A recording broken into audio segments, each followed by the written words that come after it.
2, 1. Katie Hammon, Director of the Troy Business Improvement District. Yes, that's it. But more significantly, I'm aware that you have a band. A music band. I keep them a little separate sometimes, but... Can we talk about your band? Will you tell me, Katie? I need to know Katie the musician before we can start talking about the business stuff. Okay. I need to know Katie the musician.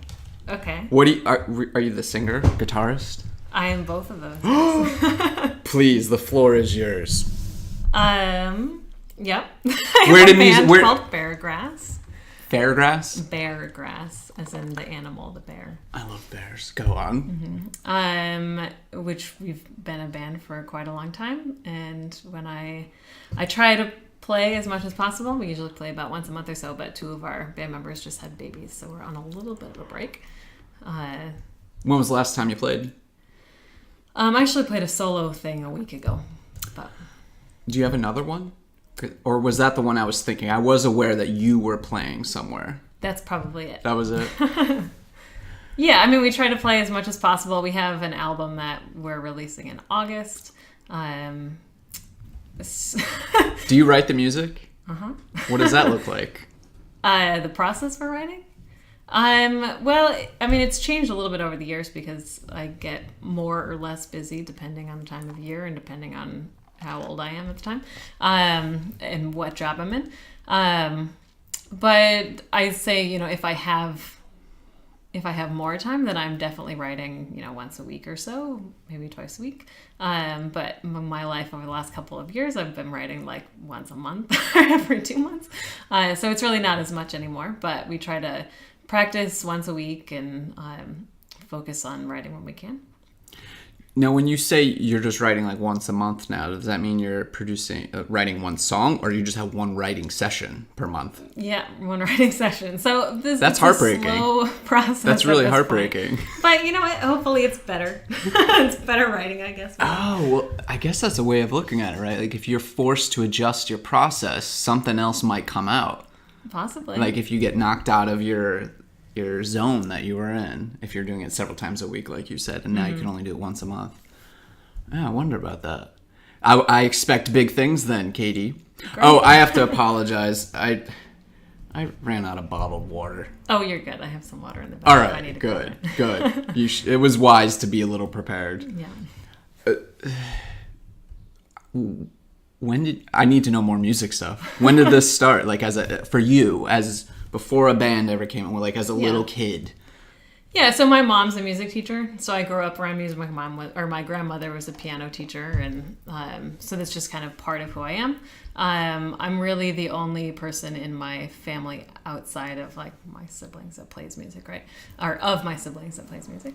But I went to an arts high school, public arts high school, so I really got into that and started songwriting in high school and like recording and all the things that go along with that as well. But was the piano the first instrument you learned? I don't know. I Did was you have really a bunch? bad at learning instruments. I think because whoever was teaching me was always my mom or my grandmother, I just didn't actually learn. It's all about who's teaching you. It's Yeah. completely the source. If they're too close to you, you're not going to learn. It didn't work. Yeah. I basically have taught myself. So I taught myself guitar, but it's not right. I just play how I feel like I want to play. I tried to take lessons in college for like classical guitar, and it didn't click. I just need to learn however I want to learn. And then, in college, I went for music industry. So I had to learn to play piano in the right way, which was not an easy thing for me. But Can you play the violin? no, I don't play any other instruments really. Do you never learned that. All right, I got to find somebody to teach me the violin. I learned the violin as a kid, just very briefly, and then just lost touch with it, as most kids do, and just try something new. What's that? Seagull violins. Here, right? Yeah, I just want to go in there and like smell the violins as a start. Like before I have the courage to really pick it up again, I just need to smell it, let me touch it, and like, okay, I'm ready to tackle this. But I've been having like, not dreams, but like daydreams lately of, like I told you when you walked in, I've just been listening to a lot of Vivaldi, Beethoven. I mean, that's always been part of my mix, but like really hardcore in the past couple weeks, specifically with Vivaldi. And I hear that violin and I can picture playing it. Like I had like daydreams of like, okay, I remember how that was in class. Like we never learned Vivaldi. Like I learned Twinkle Twinkle Little Star. Yeah, definitely. But I remember how that felt. And I'm like, I want that feeling again. Do you need a violin player in your band? You don't need. You don't need. I'm sure of it. I don't know at this point what we need because we're just wait until these babies are a little more real. Hey, I'm not gonna have a baby anytime soon. Neither so we could go like guitar, violin. Well, good guitar. Like, dude, learning a violin on the stage. Yeah. Like, I can make sounds. Yeah. like I can knock out some Twinkle Twinkle Little Star. That's gonna be the first one I tackle. Okay. What schools you go to? What state you grew up in? I grew up in Washington State. So it was in Tacoma, Washington. It's called Tacoma School of the Arts. Oh, man. But yeah, it was an awesome school. And I think that started me out in like the world of music and what I wanted to do. So my background is actually in events, even though most of what I do is now economic development and other things. But I started with the bid because of the events. So all right. Most people don't necessarily know that. But. I did know you were somehow internally involved before you're Miss Director now. So what's the top-down view? We'll transition now. Because we'll go off camera and talk about violin and guitar duet over here. What's the top-down view of economic development in Troy? Well, from the bids perspective, we do a wide range of things. But I mean, lately I've been thinking a lot about all sorts of, especially around the DRI project and proposal, the comprehensive plan and, CFAs What's coming up. Not everyone knows acronyms. Okay, so the DRI is the Downtown Revitalization Initiative, which we actually just have had quite a few meetings of the last couple of weeks. So we're really looking at, what is coming up in Troy and what things need to be in place in order to sustain what's going on here and build the amount of people that are living, working, and playing here. So that's the economic part of what I'm doing, which oddly enough I've just been focusing on quite a lot over the past year. And then we do marketing, beautification, business development and retention, and obviously the special events like I was talking about. And connecting with people and making sure that if somebody has a question, we can answer it and connect them with the right other people. You love ribbon cuttings. That's a thing, too. I do a lot of ribbon cuttings. It's amazing how many ribbon cuttings there are in Troy. Yeah, I see it. There was just one yesterday, right? There were 2 yesterday. 2, okay. What were they? Kathleen and Fiber Arts, which both of them actually had moved. So they were not brand new businesses, but they've been around for a while and they're actually moving into larger spaces. So one of them was Kathleen Fiber Arts, and the other is Sawtooth Jewelry. The jewelry, yes, that's right. Lots of ribbon. Do you bring your own ribbon? How does that work? We have our own ribbon and scissors. Is it always the same color? The scissors were terrible. They didn't work very well. I don't know if it was weather related or what. We have both red and blue. Does it determine which one you use? No, they can decide. We usually ask the business owner which one they prefer. Are you left-handed? I'm right-handed. Okay. I was just wondering with the scissors thing and the whole guitarist artist thing. We don't cut for them. Who cuts them? They do? The business owner. And, if there's 2 business owners, they'll do it together. If they have a family member or business partner or whoever. How I've never done a ribbon cutting here. What if I wanted to do one like in months, even if I've been here for a year? Sure. That's so cool. We could do them whenever. How exciting. But I'll wait until I'm like good at talking before I want any more exposure. It seems like you're good at talking at this point. I like talking. The competency is still yet to be determined. Okay. What are we doing with the waterfront? That's all. Since we moved to Troy 1.5 years, 2 years ago, it's been like, okay, what are we doing? Then all that movie theater stuff and that collapsed, which I wasn't on board with that anyways. And most people that I talked to just anecdotally were like, nah, that's not it. I have some of my own brilliant ideas, but tell me where does that stand for anything? Yeah, so the seawall project just started, which is a long time coming. They've been working on that project for like 15 plus years. So that's a 2-year project. We actually have on Tuesday a meeting about basically what's going on with the seawall project, what people can expect, where construction is happening, and everything. So that's happening, which is basically repair of the seawall and making sure that if we ever get another storm, which is likely at some point, that the wall can actually sustain itself and won't fall into the water. So that's bonus. A very important thing, and that is exciting. And I think it's a lot of money and a lot of funding that had to be put together in order to get it going. And it's really kind of amazing that we can move forward with that. So exciting about that. And alongside of that, obviously, is the Monument Square project. There's actually some meetings coming up to talk through it's basically a charrette that River Street Planning is facilitating, and they're also facilitating the DRI. And really looking at what the public wants to see there. What's a use that's going to work for the community in general. So part of that is the access from River Street down to the park, and then also the parkland that exists just past that little area that's going to be filled. And looking at what space can be sold. So the city basically owns that property now, and they would be likely, who knows, selling it to a developer to develop the land into whatever use needs to be in the space.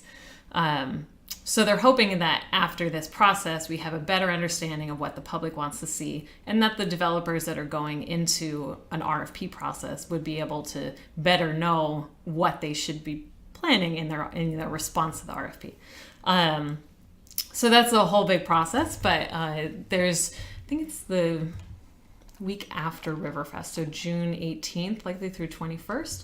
There'll be multiple meetings and discussions and all different things, kind of getting ideas from the public, helping the public to better understand what the issues are with that site, how that site works, what needs to actually happen on that site to make, with access to Front Street and all sorts of things. What does the space require, and what could be possible? So is it officially up for sale to developers right now? No. Okay. So you're waiting for all this input, as you said, if I'm understanding correctly, all this public input and just like, hey, this is what's going on in the RFP process, and then selling that to a developer and being like, hey, this is some of the stuff you're going to have to do. Is that kind of how that works? Kind of. I think it's really trying to help the developer understand what proposal would be something the public would really engage with and want to see. So again, I don't talk for the city, and this is all city related. So whatever I'm saying, you're as Katie the citizen can talk for the city. As Katie the citizen, yes. Yeah, like your opinions. What do you think? I'm not sure exactly what we're going to see in that space.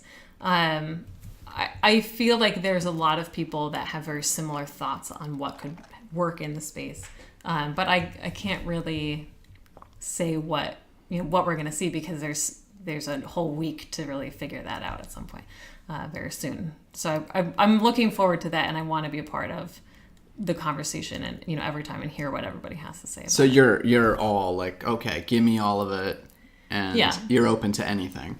Here's one. Troy Gardens. The whole thing should be a garden. Mm-hmm. The entire thing should be one big, beautiful floral garden. Very much like ones they have in Montreal, Quebec City, Europe. Even Washington Park in Albany, when they have their little tulip festival. Mm-hmm. Like, people just flock around. I mean, because this is about community and people and bringing people here. Let's make it European style Troy Gardens. Like, if it's just just stone path, you have the tree project, right? The tree planting project done. Plant all those trees there. You want to talk about preserving and helping the soil in case there's a storm. Dude, trees, plants. Mm-hmm. It'll strengthen the soil, and we'll have a new seawall, and we'll have good roots to keep all that soil there. So that's what I picture. I just picture a place for people to just want to come and like Troy. Let's go to Troy Gardens, and then they come down here and spend all the Troy Garden money at Psychedelicatessen and all these other downtowns and the farm. Like, imagine if that existed when the farmers market's going on.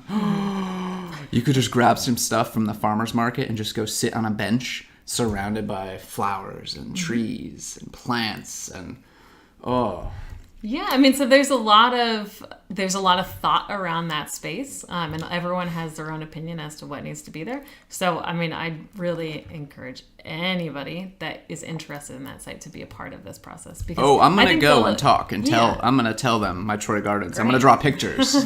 I'm gonna draw pictures for you. I think too. There's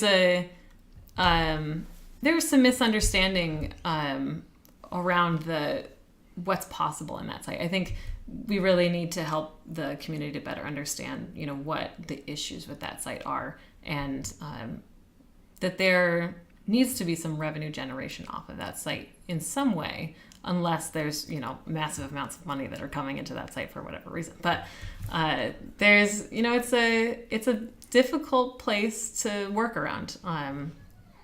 So I think really being a part of that process of the charrette will help people not only to really get their ideas and thoughts out there, but to better understand what the site is and how it can be used. I can immediately poke a hole in my idea. Riffraff. Like, Troy has plenty of riffraff. And if you have an open garden space like that, it's just a riffraff magnet. And that's not cool. Like just down there, that Monument Square, the bus stop area. It's not a cool area to walk by sometimes because you're like, what are these people doing out here?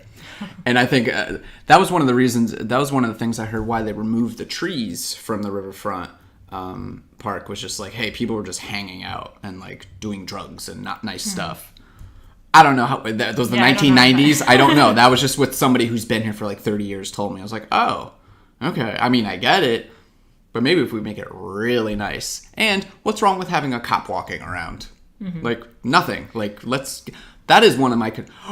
When I'm mayor, I hope you're still director of the bid. Because we'll see a lot of each other, right? Yeah. You don't have to, Patrick Madden. I see him quite a lot. All right, good. Good. But when I take his position, don't tell him I said that. He might know if you make this public. Patrick, coming for you. You're doing a great job. Yeah, is that the number one thing? Because since we moved to Troy, that's what people seem to be talking about a lot. It's like, what are we doing with that spot? What's the city doing with that spot? What else are we working with? What else is Katie working on? What's down the pipeline? We're working on playground. So that's not something that's going to happen right away. But the bid really looks at, what's going to keep people here. What's going to make a person who's working downtown, who's growing a family here, what's going to keep them in this space and really be a part of Troy? What's going to support some of the things that are that really keep this city vibrant, which is, partially the farmers market. And, there's a ton of children that come downtown for the farmers market, and they leave because there's not as much stuff to do for children downtown. So, once you wander through the farmers market, there's not as much to do for a child. So having a playground downtown where kids can just get out some energy, I think that's probably 2 to 3 years off at this point, but it's something that we're really looking at and trying to understand where it can be placed. We're looking at Riverfront Park, but again, anything can change at any point. So I never like to say that anything is set. Well, it's all, you don't have to explain that to me. I know the idea talk. Like, it's okay to just say ideas and throw them out there, and that doesn't mean it's the end. Mm-hmm. Like, people are like, well, she said playground. Where's my playground? But it's like, hey, maybe there will be a playground, but guess what? Things change. Mm-hmm. Where's the funding coming from, and what are other good ideas are going to pop up from that time until now, or from now until then. Yeah, and I think we're looking at, the city has a grant to look at the development of Riverfront Park and that process of really changing the park into a place that people can really engage better with. So that planning for the playground will probably funnel through that. So we tend to work. I try to work very closely with the city because we have to work well with one another to even get some of these projects moving. So we're in a really good spot with just being aware of what people want to see in downtown. I think even being part of the DRI process and listening to all this public engagement that's been going on. A lot of the things that the bid and the city are working towards are things that people are talking about and wanting. So it's actually pretty exciting to know that the things that we're planning on over the next, 5 years or so are things that people want to see. And we'll keep them in Troy. We'll make them move to Troy. I've been talking with Cheryl Kennedy, the Economic Development Coordinator, quite a bit about wayfinding, signage, and really helping the people who are coming here, visiting here, to get around the city better. Whether that's finding parking or finding a specific store, or, how do you get from point A to point B? Really trying to make it easier for people to get around. We got to make it cleaner too. I know it's kind of like the bid area, the area downtown and stuff. Like, this is a very beautiful area. This is fantastic. You walk around, not see too much pollution. Everybody keeps things tidy. We have a staff that cleans. So that's a big difference between downtown and everywhere else, is that the bid pays for staff to be out and cleaning every single day. Where in a neighborhood, that's not necessarily the case unless there's volunteers that are doing that. Yeah, and we need to fix that. We need to eat, because I just live 3 blocks that way, and it starts to get. I know, I live in South Troy myself, and we're out every day cleaning up. And it's not cool.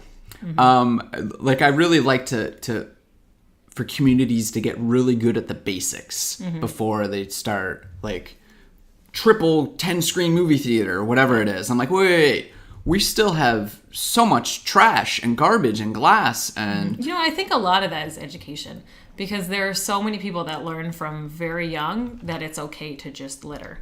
It's okay to open your door and let things out. Where they just brought on a new recycling coordinator, there's a solid waste program. There's all these things that are happening with the city right now that maybe not everybody knows about, but there is quite a bit in process of trying to help people to better understand, how do you recycle? You should be throwing your trash in a garbage can versus on the street. Man, it's like, I know saying education is a word that, we understand, and it's just like euphemistic, though. It's just like, where's your sense of pride? I get angry. I get angry at people that don't realize we share this. This is all of us. We all share this, and you're just flicking cigarette butts and throwing your crap out the window, and it's for someone like me, it's heartbreaking to see. Yeah, definitely. Like you're saying, you're out there cleaning all the time. It's hard. Like, I just talked to my neighbor who's out there sweeping and cleaning stuff up. She's like people just, like, no pride. It's the same thing. It's just like, where's your pride? We all share this. Like, respect your neighbors. How about it is educating people that they should have pride. I don't know. Like, I don't know. Honestly, I think a lot of people don't ever learn that it's not okay to put your trash on the ground. Like, I think that's something that people just don't learn. Yeah. Well, yeah. I think if it seems like we're not good at the basics, that stems from people not being good at the basics. That's such a basic thing. Definitely. But people... Yeah, people suck at the basics sometimes. What about, like, in clean cities I've been to?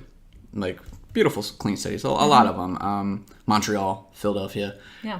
Which I went to school in Philadelphia, and it used to be so bad. Yeah. Really crappy. Do you know what made that change? Because there's going to be more than one thing, right? Because every city's getting better. That's my experience of the past 5 to 10 years, is like, whoa, every city I go to now, Pittsburgh, Philadelphia, New York City, like, I think everybody just started cheating off of New York City, because I used to go to New York City as a little kid, and, like, Times Square was a crap hole. Like, it was like, ugh, crap. And just a lot of the neighborhoods, you didn't go to Brooklyn. Yeah. That's where Biggie Smalls was from. Like, you would get stabbed by him and the Wu-Tang Clan. Like, you didn't go to Brooklyn. And now everybody, like, Brooklyn's incredible. It's the epicenter of the hipster world. I don't know exactly. Like, I don't know, but all cities have gotten better, and I don't know. I mean, that's a long conversation to have, right? We would have to write stuff down. Yeah, exactly. So I don't know, because there's no simple answer. Yeah. But it got way more attractive. I think it could even just be generational. Our generation, we have different priorities than our parents, who were the suburbanites, who were commuters, who it was a whole different world. Like, 'cause this is the history of time, right? In cities, that's where the factories used to be, right? Yeah. So they were kind of crummy, and nobody really lived in the cities. And then the factories mostly closed down, right? Like, for the context of Troy, this works too, but just think in Philadelphia or any cities. And then what was left in the city? It became crap. There was nothing else left. And now cities are cool. So I don't know, but our generation, like, we just like, no, cities are great. I want to walk to stuff. Yeah. I want to see neighbors. You know, like, and I don't know that it's just our generation either. I think there's a lot of people that move for schools, and thinking about their children and their children's quality of life. And so they take them out of the city thinking they're going to have a better experience in a different school. And then they get to the age where their children move out and they say, why do I have all of this stuff? I don't want any of this stuff. And they're moving back to the cities as well. And that we're actually seeing that quite a lot in Troy right now, is that we have this, out of college, doesn't quite have a family yet. And we have a lot of people who are, retiring and want to not have a yard anymore. So we're kind of we're looking at, what ages are going to settle here. How do we keep the families here? Maybe they move out to South Troy or Lansingburg or up the hill for the period of time that they have children, and then we really bring them back to Troy. So I think that's even something that we're looking at the DRI process. There are cool old people. There are a lot of cool old people. I think living in the city can keep you young. I think there's a lot to what you just said. That there are probably a lot of older folks that are just like, I have an empty house now. If the kids moved away, and now I live in a neighborhood, and there's just, I don't see my neighbor. I don't talk to anyone. I need someone to talk to other than this person I live with. Yeah. That's my experience in the city. Having not lived in, I lived in the suburbs. I lived in Philly. I lived in the country. I lived here, and that's how I see the city is. You just see neighbors. You see people. Just walking here, I mean, you experience it all the time, I'm sure, too. Yeah. You're going to say hi to 2, 3, 4, 5 people. Yes. Some might not know you. Some are just a smiling, friendly face. Yeah. And there's that human contact that you just don't get in the suburbs. Definitely. And it's and powerful. You're walking, too. You're exercising by just going out your door, Yeah. Walking through the farmer's market, walking to the stores, walking to a restaurant, or wherever you're going for the night. It's cheating. When I have friends that come visit us here, I go pick them up from the airport, or if they drive in, and just park the car.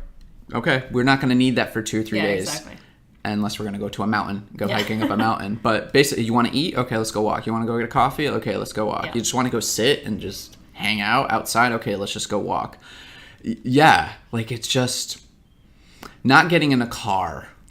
Is the way of the future. Well, I guess the step in between that is when we have self-driving cars, because nobody wants to drive, period. So once we have the self-driving cars, it's just going to eventually... And even car share is huge right now. It's dope. Yeah. Yeah. To not own something but have it available. Yes. Like when Uber nails down these self-driving cars, it's going to be do. Ta-da, your ride's here. Like, why would you own a car? Exactly. Why would you not live in the city? Tell me, Katie. I don't know why. I don't know why either. All right. So, the cigarette butt things. That's what I don't know if I said that earlier, but before I went off diverted, as I always do. Like, why don't we have... Because that irks me beyond anything. We actually are looking into... We just got a sample product. It's called the Sidewalk Butler. And we're looking at... They're about $100 a piece. We're looking into our beautification team being able to, sell these to the businesses, $100, and then we would maintain them. So basically, we would walk around, once every couple of weeks, grab whatever butts are inside of it, and actually send them out for recycling. So that's a whole process that we're looking into. I think Maine is the one that really got this going. Maybe, I think it was Maine, but it could have been like Portland, Oregon. Maine or Vermont, Portland, Oregon. Yeah, one of those places. So we're looking at that and really thinking about ways that we can even limit the amount of time that our beautification staff is cleaning up cigarette butts, because that's quite a lot of time as well. And, where do you place those? So really looking at where can we strategically place them to make it, easy for people to really get rid of them, but at the same time recognize that they're there and not think, oh, I'll put it on the ground. That's fine. Plays into that. It's one of those things that infuriate me, because we all know those things are so terrible, and we live next to the Hudson River, and those get in the water and fish are going to eat them, or it's going to float to the ocean. Yeah. It's infuriating to me, Katie. It's infuriating. I don't get upset about many things, but polluters get me. Yeah. So when you say sell to a business, like, you mean like they're going to put their logo on it and it'll be I'm trying to say town? away from logos at this point, because I just don't want our city to be a ton of logos. But no, I mean, ask the business to pay for it. We would do all the cleanup of them, cleaning out the butts and everything, and we would do a larger order of them so that we could order a larger amount and get the rate that we want on them. If I bought one, could I put my logo or something on it? A sticker. Well, somebody's gonna do it. I mean, like these cities that I talk about, like Montreal, you walk around, you see their cigarette butt things. Like, people put stickers on stuff. Yeah. So I pretend I didn't ask that question.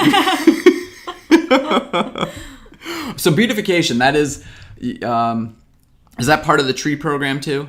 So the tree program is part of beautification, part of our foundation, basically. Do you need someone to get these trees planted? Because I will take over the tree program. I'm serious. I will demolish it. If you want to help us raise some funds for it, that would be awesome. Good. Let's talk about that then. Mm-hmm. Let's talk about that either after this or later. So we've raised probably about between 23 and 26,000 at this point. We've planted 4 trees, and that was really to just get it going. And then I think in the fall we'll plan on planting quite a bit more. There's at least 150 tree wells, if not more, that are empty. However, they have all the stumps inside of them. So we still have to grind them out and really clean out the pit in order to do the planting. But we have somebody that we had worked with for our last planting. And I'm hoping that we can probably work with them again in order to do a much larger planting in the fall. Do you know what one of my favorite workouts in the history of the world are? Planting a tree?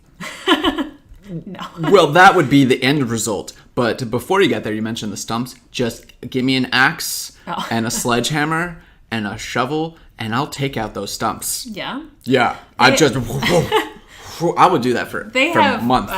Machines to do that. Listen. Which is a little easier. It's still not easy, actually. It takes a lot. No, it's terribly hard. It's terrible. Actually, my brother-in-law, 6-7 months ago, they were taking out a tree stump, and he cut off the tip of his finger. So I'm going to take back my offer. Yeah, it's a lot of work. Yeah. Those roots really go, as we know from some I have to talk more about this then. Are these specific types of trees? I think you should never plant all one kind of tree, because if that species gets some kind of disease in a year, then all of your trees are gone. So we really are looking at doing probably 5 to 10 different variations of trees. And I mean, you can tell from like the ash borer disease that just hit. Actually, the city has a grant for helping to they inoculate the trees and try to help them get through the process. But a lot of those have actually died. So you can actually, if you're looking around the city, a lot of the trees that look like they're dying this year are those ones that are that have the ash borer disease. So all of those are dying right now, which is really not a fun thing to deal with. Don't make me cry. I love trees.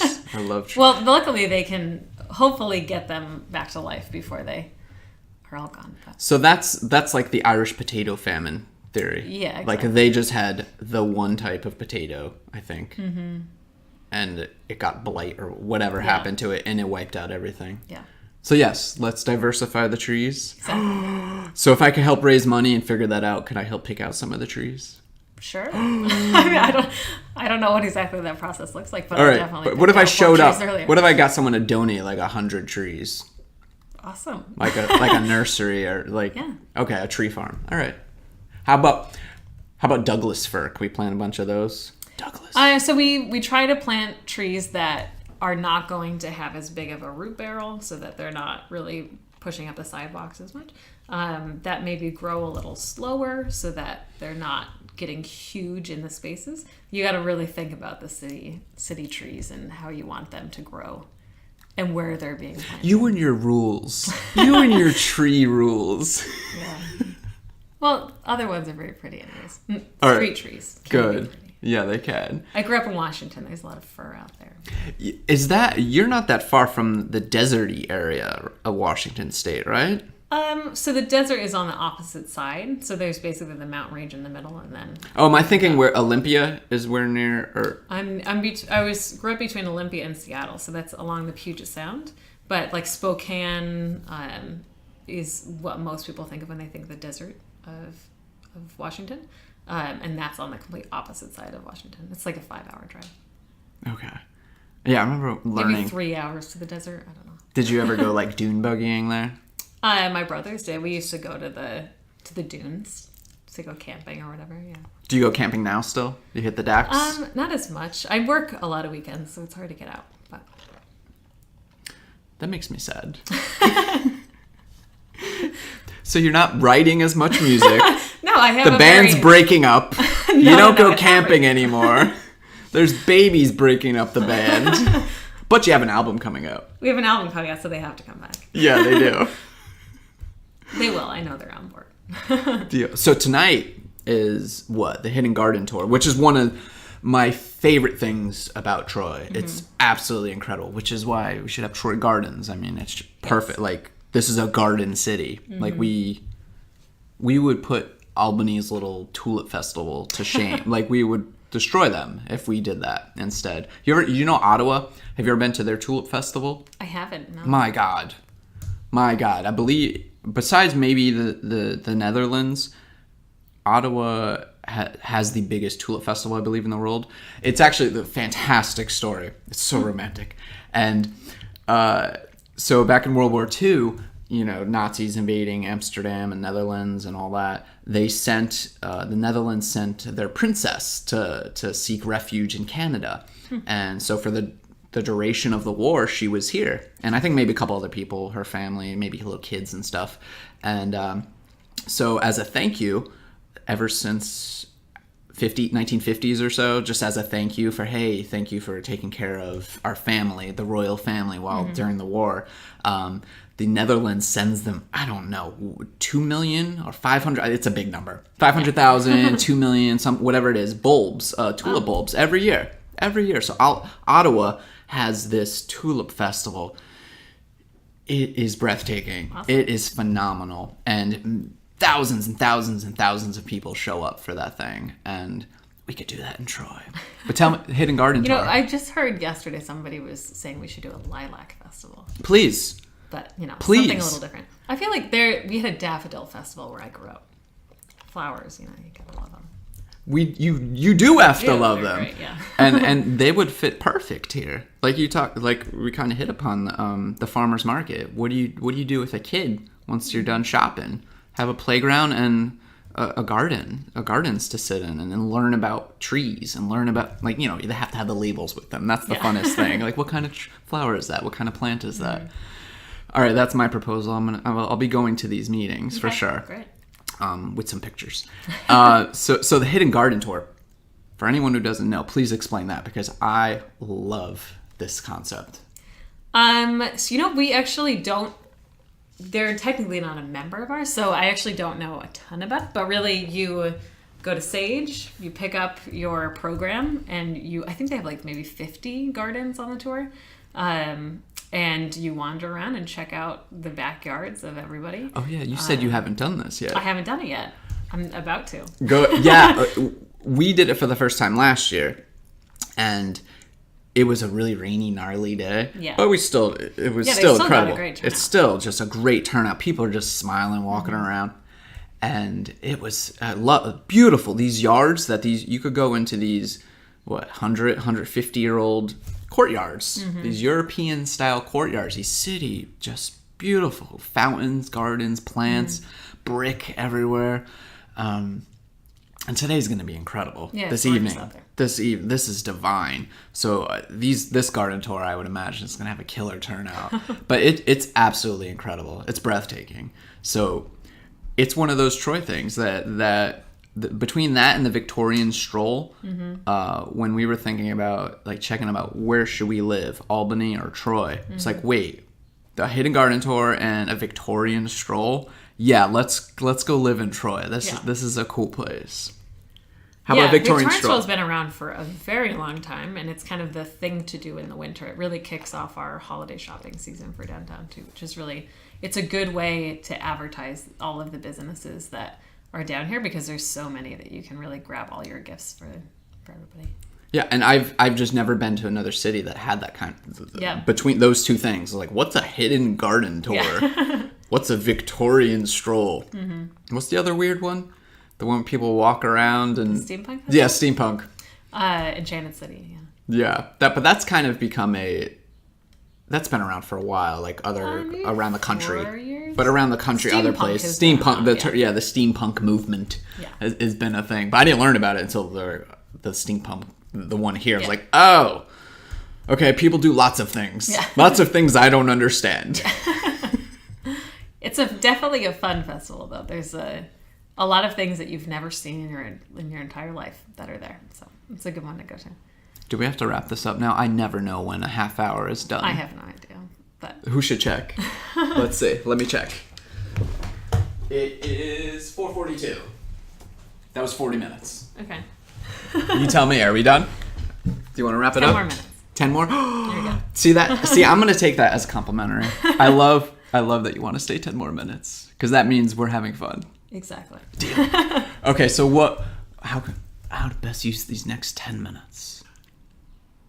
What's on your mind more? Like just anything, either a bid or Katie or other stuff. You know what? We're just really getting prepped for our upcoming season. So we have Rocket on the River, Riverfest, Pig Out, Chowderfest, Restaurant Craft Beer Week. So we're really just starting all of that in June. So that's a lot of what's on my mind, because I'm running between meetings and doing all this other stuff, and then I come back and I'm like, okay, let's get this set.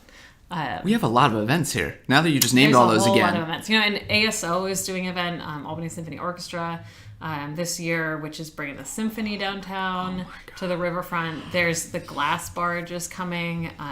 So there's a whole lot of stuff that's happening this year. What's the other one I was just looking at? Browns is going to do some of their series again, maybe a couple dates over in the fall. And man, I'm blanking on the other one that's happening. Anyways, this is a festival city. So much happening. Oh, the Great Race. There's a big old car festival happening in end of June. And what's that? Are they going to close all the streets down and have parked cars everywhere?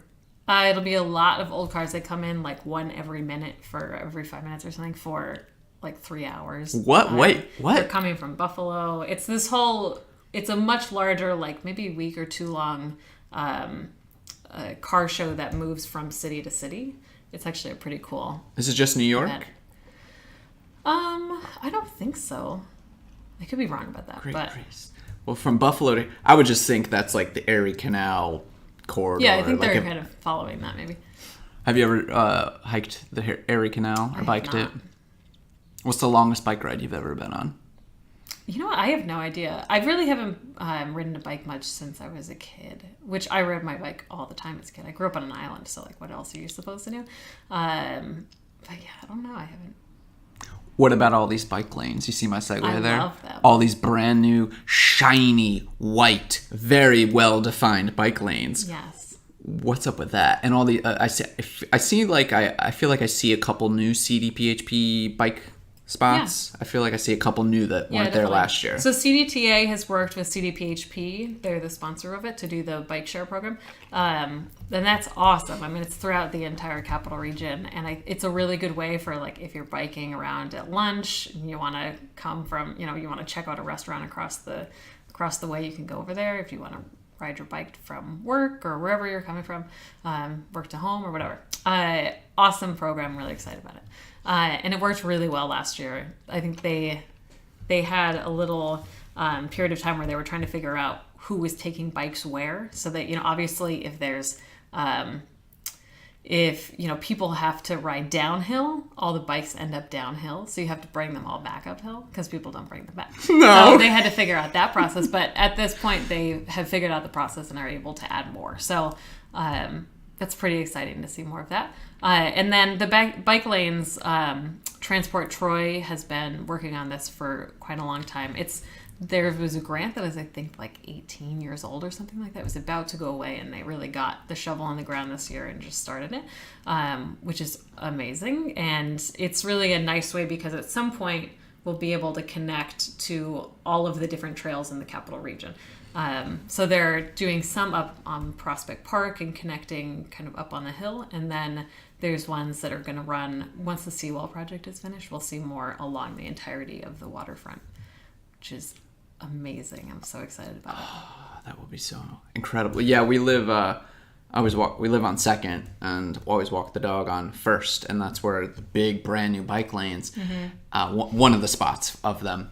And I'm like, this needs to be a little bit nicer though. Like I want bikes to be on here. Oh yeah. Like I want people to be just cruising down and just there hasn't been a ton of breeze. Publicity around it yet. So correct. Yeah, I think we live there. Again, all about education. As soon as people know it's there, they'll start using it, I'm sure.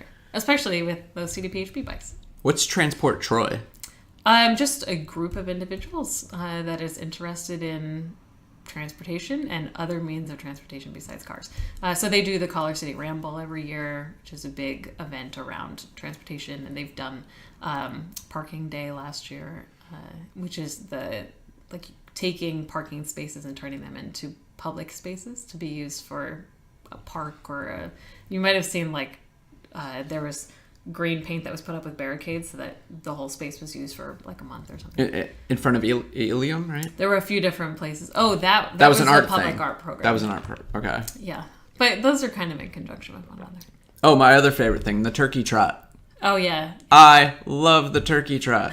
Like, what a great thing to do on Thanksgiving. Yeah, exactly. Oh, and my sister just told me, she's in North Carolina. Right before we started this, she's like, hey, I think we're coming up for Thanksgiving. I'm like, Perfect. Oh, that would be so great. For me. There's so many good events in Troy. And I think it's a really good way to consistently have people in Troy that you're always bringing new people in because there's always fun things going on. How did Troy end up your landing spot? And I don't know. But how did you come about to embrace it? When were you like, okay, this is home and I want to do something to make this better? So I went to school in Albany, lived in Albany for like 5+ years maybe. And then I just got tired of living there and I wanted something different. And I thought, why not Troy? And I think that was maybe 5 or 6 years ago, probably 6 years ago at this point. And I just tried it out.